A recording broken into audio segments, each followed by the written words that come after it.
பொன்னியின் செல்வன் பாகம் 5 52ஆம் அத்தியாயம். விடுதலைக்கு தடை.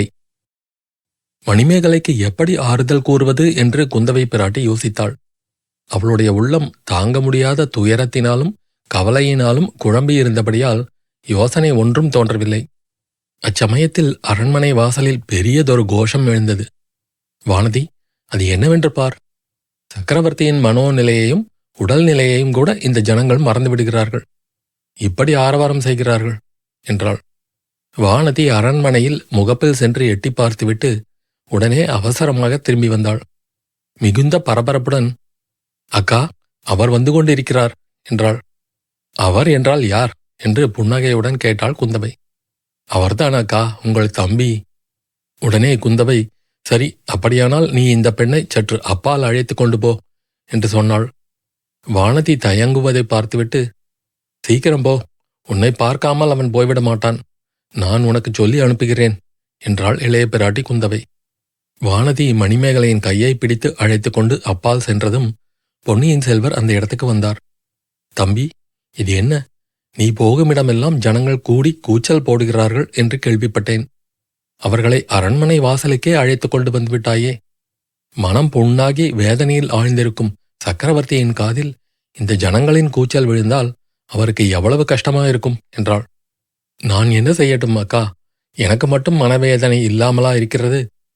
கரிகாலருடைய வீரத் திருமேனி எரிந்து சாம்பலாவதற்குள்ளே இந்த ஜனங்கள் அருள்மொழிக்கு பட்டம் என்று கூச்சல் போடத் தொடங்கிவிட்டார்கள்.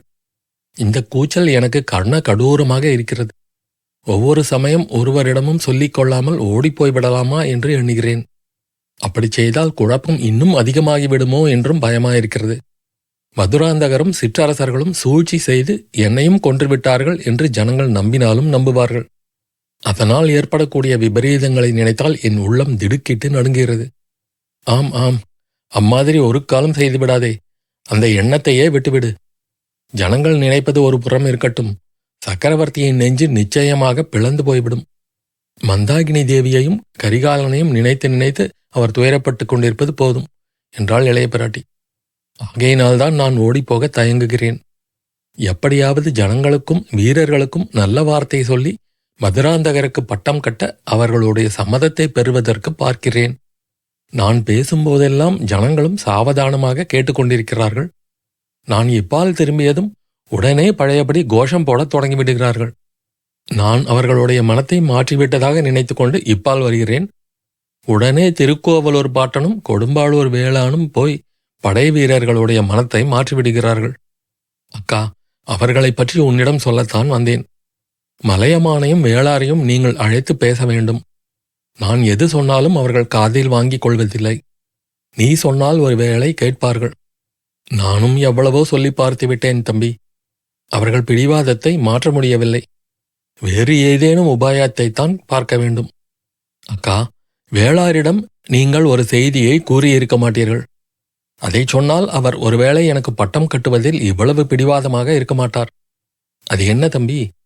உங்கள் தோழி வானதி செய்திருக்கும் சபதத்தை பற்றி கூற வேண்டும். அவள் என்னோடு சிங்காதனத்தில் அமருவதில்லை என்று சத்தியம் செய்திருக்கிறாள் அல்லவா? அதை பற்றி சொன்னால் பெரிய வேளாருக்கு எனக்கு பட்டம் கட்டுவதில் அவ்வளவு சிரத்தை இல்லாமல் போய்விடும். தம்பி, அதை நான் அவரிடம் சொல்லவில்லை என்றா நினைத்தாய்? சொல்லியாகிவிட்டது. அதற்கு அவர் என்ன சொல்கிறார் தெரியுமா? ஒரு சிறு பெண்ணின் மூடத்தனத்துக்காக ஒரு பெரிய ராஜ்யத்தை பாழாக்கச் சொல்கிறீர்களா? வானதி இல்லாவிட்டால் இந்த பாரத தேசத்தில் 100 இளவரசிகள் அருள்மொழிக்கு மாலையிட காத்திருக்கிறார்கள். சிங்காதனம் ஏறச் சொன்னாலும் ஏறுவார்கள், கழுமரத்தில் ஏறச் சொன்னால் கூட ஏறுவார்கள் என்று சேனாதிபதி கூறிவிட்டு வானதியை ஒரு கோப பார்வை பார்த்தார். அந்த பெண் நடுநடுங்கி போய்விட்டாள். அருள்மொழிவர்மர் புன்னகை புரிந்து, நல்ல வேளையாய் அப்பொழுது மூர்ச்சையாகி கீழே விழுந்து விடவில்லையே என்று சொல்லிக்கொண்டே சுற்றுமுற்றும் பார்த்தார். வானதியை ஒரு காரியமாக அனுப்பியிருக்கிறேன் என்றாள் இளைய பிராட்டி. அக்கா, நீங்களும் வானதியும் என் கட்சியில் உறுதியாக இருந்தால் ஒரு மாதிரி சமாளிக்கலாம். நாம் இருவரும் சக்கரவர்த்தியிடம் செல்வோம். சக்கரவர்த்தியின் கண்டிப்பான கட்டளைக்குத்தான் இந்த கிழவர்கள் இருவரும் கீழ்ப்படிவார்கள். அதற்கும் ஒரு இடையூறு இருக்கிறதே தம்பி. செம்பியன் மாதேவி குறுக்கே நிற்கிறார்களே. நாம் சொல்வதற்கு விரோதமாக அவர் பிடிவாதமாகச் சொன்னால் நம் தந்தைதான் என்ன செய்வார்? அவருடைய மனதே பேதலித்து போனாலும் போய்விடும். ஆகையால் இது விஷயமாக சக்கரவர்த்தியை தொந்தரவு செய்யவும் எனக்கு பயமாயிருக்கிறது.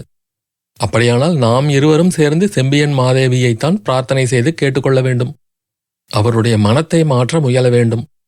மதுராந்தகருக்கு பட்டம் கட்டக்கூடாது என்று அவர் பிடிவாதம் பிடிப்பதற்கு காரணம் நாம் ஊகித்ததுதான். சற்று முன்னால் முதன் மந்திரி அனிருத்தர் வீட்டில் அவரை சந்தித்தேன். மதுராந்தகரிடம் இன்றைக்குத்தான் அவர் உண்மையை கூறினார். நீ என் மகன் அல்ல என்று சொன்னதும் நம் சித்தப்பாவின் முகத்தை நீ பார்த்திருக்க வேண்டும்.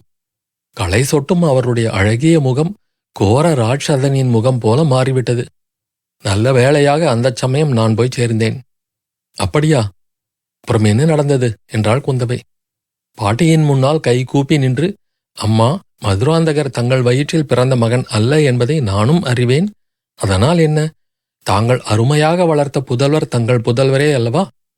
ஆகையால் அவர்தான் மகுடம் சூட்டிக்கொள்ள வேண்டும் என்றேன். அதற்கு பெரிய பிராட்டி செம்பியன் மாதேவி என்ன பதில் கூறினார்? அவர் பதில் கூறுவதற்கு முன்னால் திரும்பி வந்துவிட்டேன்.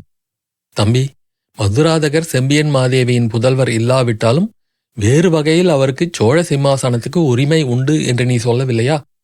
அவரும் நம் தந்தையின் புதல்வர், உன் தமையன் என்று கூறவில்லையா? சொல்லவில்லை அக்கா. ஏன் தம்பி, அதனால் நம் தந்தைக்கு களங்கம் உண்டாகும் என்று அஞ்சினாயா? அல்லது பின்னால் சொல்லிக் கொள்ளலாம் என்று எண்ணினாயா? இல்லை அக்கா. நீங்களும் நானும் இத்தனை நாளும் அதை பற்றி கொண்டிருந்த நம்பிக்கை ஆதாரமற்றது என்று அறிந்தேன். அதனால்தான் அதை பற்றி ஒன்றும் சொல்லவில்லை. அது எப்படி தம்பி? ஆம் அக்கா, முதன் மந்திரி அனிருத்தருக்கு அந்த செய்தியெல்லாம் நன்றாய் தெரியும். நம் தந்தை ஈழத்தீவிலிருந்து திரும்பி வந்து 2 ஆண்டுகளுக்குப் பிறகு மதுராந்தகரும் நந்தினியும் இரட்டை குழந்தைகளாக பிறந்தார்களாம். ஆகையால் அவர்கள் நம் உடன் பிறந்தவர்களாக இருக்க முடியாதல்லவா என்றார் அருள்மொழி. குந்தவை சிறிது நேரம் யோசனையில் ஆழ்ந்திருந்துவிட்டு, அருள்மொழி, இது தெரிந்தும் நீ மதுராந்தகருக்கு பட்டத்தை கொடுப்பதற்கு விரும்புகிறாயா என்று கேட்டாள். ஆமக்கா. எப்படியும் மதுராந்தகர் மந்தாகினி தேவியின் வயிற்றில் பிறந்த புதல்வர், செம்பியன் மாதேவி எடுத்து வளர்த்த புதல்வர். எனக்கோ ராஜ்யம் ஆளுவதில் சிறிதும் ஆசை கிடையாது. உன் தோழி வானதிக்கும் சிங்காதனம் ஏறும் விருப்பம் இல்லை. தம்பி, ராமகதையில் பரதர் தமக்கு கிடைத்த ராஜ்யத்தை வேண்டாமென்று சொல்லி ராமரை அழைத்து வரப் போனார். குகன் இதை அறிந்ததும் 1000 ராமர் உனக்கு இணையாக மாட்டார் என்று கூறினானாம். 1000 பரதர்கள் உனக்கு இணையாக மாட்டார்கள் என்று சோழ நாட்டு மக்கள் சொல்லப் போகிறார்கள். பிற்பாடு அவர்கள் எது வேணுமானாலும் சொல்லட்டும். இச்சமயம் என்னை விட்டால் போதும் என்றிருக்கிறது. அக்கா, கடைசியாக நான் ஒரு யுக்தி கண்டுபிடித்து மனத்திற்குள் வைத்திருக்கிறேன். அதை பற்றி உங்கள் அபிப்பிராயத்தை அறிந்து கொள்ள விரும்புகிறேன். அது என்ன யுக்தி தம்பி? குடந்தைக்கு அருகில் பழுவேட்டரையர்கள் படை திரட்டி சேர்த்து வருகிறார்கள் என்பது தெரியும் அல்லவா? ஆமாம், அவர்களுடன் பல சிற்றரசர்களும் வந்து சேர்ந்து கொண்டிருக்கிறார்கள் என்றும் தெரியும். ஆனால் அது மிகவும் சிறிய படை என்று கேள்விப்படுகிறேன். நம் பாட்டனாரும் வேளாரும் இங்கே வைத்திருக்கும் படையோடு போனால் 3.25 நாழிகையில் அந்த படையை அழித்து விடுவோம் என்று சொல்கிறார்களே. அப்படி ஒன்றும் நேராமல் இருப்பதற்குத்தான் யுக்தி செய்திருக்கிறேன். ஒருவருக்கும் தெரியாமல் நான் மட்டும் ஒரு குதிரை மேல் ஏறிக்கொண்டு போய் பழுவேட்டரையர்களிடம் என்னை ஒப்புக் கொடுத்துவிடப் போகிறேன். அவர்கள் என்னை சிறைப்படுத்தி விடுவார்கள். அப்புறம் நம் பாட்டன் மலையமானும் சேனாதிபதி பெரிய வேளாரும் ஒன்றும் செய்ய முடியாது அல்லவா? குந்தவை மூக்கில் விரல் வைத்து அதிசயத்துவிட்டு, அற்புதமான யுக்திதான் தம்பி. ஆனால் அதிலும் ஒரு சிறிய அபாயம் இருக்கிறது என்றாள். அது என்ன அக்கா? நீ பழுவேட்டரையர்கள் திரட்டும் படையை அடைந்ததும் அந்த படையில் உள்ள வீரர்கள் என்ன செய்வார்கள் தெரியுமா? அருள்மொழிவர்மர் வாழ்க, பொன்னியின் செல்வருக்கே பட்டம் என்று கூச்சலிடத் தொடங்குவார்கள். உன்னை சிறை வைப்பதற்கு பதிலாக பழுவேட்டரையர்களை பிடித்து சிறை வைத்தாலும் வைத்து விடுவார்கள். அருள்மொழிவர்மர் சிறிது நேரம் திகைத்து போய் நின்றார். ஆமாம், அந்த அபாயம் ஏற்படலாம் என்று எனக்கு தெரியாமல் போயிற்று. நல்ல வேளையாக தாங்கள் எச்சரித்தீர்கள். இந்த தஞ்சைபுரி கோட்டைக்குள் மாறுவேடம் பூண்டு வந்தது போல அங்கேயும் மாறுவேடம் புனைந்து போகிறேன். என்னதான் மாறுவேடம் பூண்டு போனாலும் எத்தனை நேரம் உண்மை வெளிப்படாதிருக்கும்? தம்பி, ஒருவருக்கு தெரிந்தால் போதுமே, 1 நாழிகைக்கெல்லாம் எல்லாருக்கும் தெரிந்துவிடும். அக்கம் பக்கத்தில் உள்ள ஜனங்களும் வந்து கூடிவிடுவார்களே. அருள்மொழியின் முகம் சுருங்கிற்று. அக்கா, பின்னர் என்னதான் என்னை செய்யச் சொல்கிறீர்கள்? இந்த உலகத்தில் எதற்காக நான் பிறந்தேன்? பிறருக்கு தொல்லை கொடுப்பதற்காகத்தானா? காவேரியில் நான் விழுந்து முழுகிய போதே இறந்து போயிருக்க கூடாதா? தம்பி, யார் கண்டார்கள்? ஜோதிடர்களும் ரேகை சாஸ்திரங்களும் கூறியதெல்லாம் உண்மைதானோ என்னமோ. நீ வேண்டாம் என்று தள்ளினாலும் ராஜ்யலட்சுமி உன்னை வந்து அடைவாள் போலிருக்கிறது. நீ பிறந்த வேளை அப்படி இருக்கிறது. அக்கா, தாங்களுமா நம் பாட்டன் மலையமானோடு சேர்ந்து கொண்டீர்கள்? தங்கள் மனமும் மாறிவிட்டதா? பாட்டன் போதனையில் என் மனம் பேதலிக்கவில்லை தம்பி. ஆனால் அண்ணன் கரிகாலனுடைய ஓலையினால் கொஞ்சம் என் மனமும் மாறித்தான் இருக்கிறது. அவன் கண்ட கனவுகளையெல்லாம் நீ காரியத்தில் நிறைவேற்றுவாய் என்று எழுதியிருக்கிறான். அதை படித்ததும் என்று கூறியபோது குந்தவையின் கண்களில் கண்ணீர் ததும்பி குரலும் தழுத்தழுத்தது. பொன்னியின் செல்வர் ஆதித்த கரிகாலனுடைய ஓலையை வாங்கி படித்தார். அவருடைய கண்களிலே இருந்தும் கண்ணீர் பொழிந்தது. ஓலையை அவர் படித்து முடித்ததும் குந்தவை கூறினாள், தம்பி, நீ என்ன நினைத்து கொண்டாலும் சரிதான். என் மனத்தில் உள்ளதை சொல்லிவிடுகிறேன். மதுராந்தகரும் நந்தினியும் நம் சோழ குலத்தைச் சேர்ந்தவர்கள் அல்ல என்று தெரிந்து கொண்டதில் என் மனம் ஒருவாறு நிம்மதி அடைந்திருக்கிறது. சோழ குலத்தில் பிறக்காத ஒருவரை சோழ சிங்காதனம் ஏறச் செய்வதிலும் எனக்கு விருப்பம் இல்லை. செம்பியன் மாதேவியிடமும் மந்தாயினி தேவியிடமும் எனக்கு எவ்வளவு பக்தி இருந்தாலும் அவ்வளவு தூரம் விட்டுக் கொடுக்க என்னால் முடியவில்லை. மதுராந்தகருக்கு பட்டம் கட்டுவதை இனி ஒரு கணமும் என்னால் சகித்துக் கொள்ளவே முடியாது. அக்கா, அக்கா, என்ன சொல்கிறீர்கள்? செம்பியன் மாதேவி முன்னாலும் அனிருத்தர் முன்னாலும் மதுராந்தகன் முன்னாலும் எனக்கு பட்டம் வேண்டாம் என்று சொல்லிவிட்டு வந்தேன். 1000 போர் வீரர்கள் முன்னாலும் மகாஜனங்களின் முன்னாலும் அவ்விதமே சொல்லிவிட்டு வந்திருக்கிறேன். இப்போது என் வார்த்தையை மீறச் சொல்கிறீர்களா என்று கேட்டார் அருள்மொழிவர்மர். தம்பி, உனக்கும் எனக்கும் நம் குலதெய்வமான துர்கா பரமேஸ்வரி தான் வழிகாட்ட வேண்டும். உனக்கு என்ன யோசனை சொல்வது என்று எனக்கும் தெளிவாக தெரியவில்லை. ஆதித்த கரிகாலன் என் வார்த்தையை கேட்டிருந்தால் இந்த மாதிரி நிலைமை ஏற்பட்டே இராது. அந்த மகாவீரனுக்கு இந்த கதியா நேர்ந்திருக்க வேண்டும் என்று குந்தவை புலம்பினாள். இந்த ஓலை தங்களுக்கு எப்படி கிடைத்தது அக்கா? யார் கொண்டு வந்தார்கள்? எப்போது தங்கள் கைக்கு வந்தது? ஏன் முன்னாலேயே சொல்லவில்லை என்றார் அருள்மொழி. சற்று முன்னாலேதான் எனக்கு வந்தது. சம்புவரையரின் மகள் மணிமேகலை கொண்டு வந்து கொடுத்தாள். ஆம் ஆம், மணிமேகலையைப் பற்றி நானும் கேள்விப்பட்டிருக்கிறேன். அவளிடம் இந்த ஓலை எவ்விதம் வந்தது? அவளே இருக்கிறாள் தம்பி. நீயே நேரில் கேட்டு தெரிந்து கொள். அவள் பேச்சை எவ்வளவு தூரம் நம்புவது என்று எனக்கே தெரியவில்லை என்றாள் இளைய பிராட்டி. அருள்மொழிவர்மன் உள்ளே வந்தவுடன் மணிமேகலையை அவன் முன்னால் நிறுத்தி வந்தியத்தேவரை பற்றி பிரஸ்தாபிக்கச் சொல்லுவதென்று இளைய பிராட்டி தீர்மானித்திருந்தாள். இத்தனை சம்பாஷணைகளுக்கு மத்தியிலும் அவளுடைய உள்மனம் வந்தியத்தேவர் பாதாள சிறையில் இருப்பது பற்றி சிந்தித்துக் கொண்டிருந்தது. அவரை பற்றி தானே பேச்சை எடுக்க குந்தவை விரும்பவில்லை. மணிமேகலையை அழைப்பதற்கு ஒரு தக்க சந்தர்ப்பத்தை எதிர்நோக்கியிருந்தாள். அந்த சந்தர்ப்பம் இப்போது கிடைத்ததும் வானதியை கூவி அழைத்து மணிமேகலையையும் அழைத்து வரும்படி கூறினாள். மணிமேகலை வரும்போதே கண்ணீர் ததும்பிய சோகமயமான முகத்துடன் வந்தாள். இதை பார்த்த பொன்னியின் செல்வர் அவள் துயரப்படுவதற்கு காரணம் இருக்கிறது என்று எண்ணினார். தம்பி, இந்த பெண்தான் மணிமேகலை. ஓலையை இவள்தான் கொண்டு வந்தாள். இது எப்படி இவளிடம் வந்தது என்று நீயே கேட்டுக்கொள். சகோதரி, எங்கள் தமையன் கடைசியாக எழுதிய ஓலையை நீ கொண்டு வந்து பத்திரமாக ஒப்புவித்தாய். இதற்காக உன்னிடம் நாங்கள் என்றைக்கும் நன்றி செலுத்துவோம் என்று மேலே அருள்மொழிவர்மர் தொடர்வதற்குள்ளே மணிமேகலை திடீரென்று அவன் முன்னால் விழுந்து வணங்கினாள். இளவரசே, பொன்னியின் செல்வ, தாங்கள் இப்போது சொன்ன வார்த்தை சத்தியமா? என்னிடம் தாங்கள் நன்றி செலுத்துவது உண்மையானால்? இவ்வாறு சொல்லிவிட்டு மேலே பேச முடியாமல் மணிமேகலை விம்மி விம்மி அழத் தொடங்கினாள். அக்கா, இது என்ன? இந்த பெண் எதற்காக இப்படி விம்மி விம்மி அழுகிறாள்? ஒருவேளை இவளுடைய வீட்டில் நம் தமையன் இறக்க நேர்ந்ததே என்று வருந்துகிறாளா? இல்லை தம்பி, இவள் மனத்தில் இருப்பது வேறொரு காரியம். மணிமேகலை, என்னிடம் கூறியதை இளவரசரிடமும் சொல்லு என்று குந்தவை பிராட்டி அவளை தைரியப்படுத்தினாள்.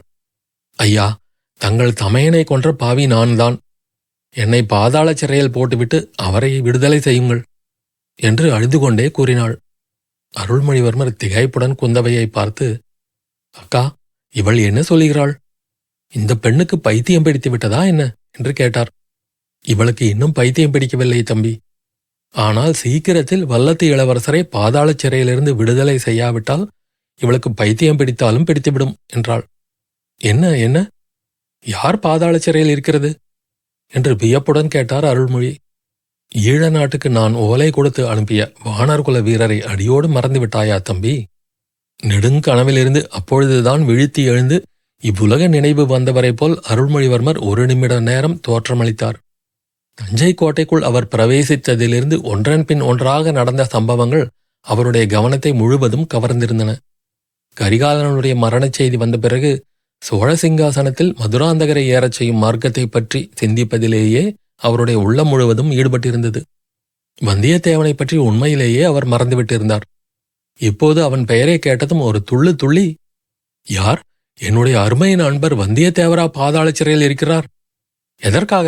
யார் அவரை சிறையில் அடைத்தது என்று கேட்டார். மணிமேகலை கூறிய விவரங்களை குந்தவை அவருக்கு எடுத்துக் கூறினாள். எல்லாவற்றையும் கேட்டுக்கொண்டு இருந்த பொன்னியின் செல்வர், அக்கா, என்னை போன்ற நன்றி கெட்டவன் யாருமே இருக்க முடியாது. வானர் குலத்து வீரரை பற்றி நான் விசாரிக்காமலே இருந்துவிட்டேன். அது என் குற்றம்தான். அவரை பாதாள சிறையில் அடைக்க துணிந்தவர்கள் என்னை விட பெரிய குற்றவாளிகள். நம் தமையனிடம் அவருக்கு எவ்வளவு பக்தி உண்டு என்பதை நான் அறிவேன்.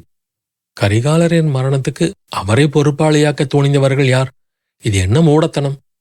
அவரை தப்புவிப்பதற்காக இந்த பெண் தன் பேரில் குற்றம் சுமத்திக் கொள்வது நமக்கெல்லாம் ஒரு பாடம் கற்பிப்பது போல் இருக்கிறது. இந்த பெண்ணை பார்க்கவே எனக்கு வெட்கமாக இருக்கிறது. மற்ற காரியங்கள் அப்புறமாகட்டும், இப்போதே பாதாள சிறைக்கு சென்று வந்தியத்தேவரை விடுவித்துக் கொண்டு வருகிறேன். சம்புவரையர் மகளுக்கு நீ தேறுதல் கூறு என்று சொல்லிவிட்டு திரும்பி விடுவிடு என்று நடந்தார். அவர் வாசற்படியை அடைந்தபோது அங்கே திடீரென்று திருக்கோவலூர் மலையமானும் கொடும்பாளூர் வேளாரும் தோன்றினார்கள். அவர்களுடைய தோற்றமே இளவரசரின் மனத்தில் ஒருவித ஐயத்தை உண்டு பண்ணியது. பெரிய வேளார் தம் கையில் கொண்டு வந்திருந்த வேலை வாசற்படியின் குறுக்கே வைத்து இளவரசரை தடுக்கும் பாவனையில் நின்றார்.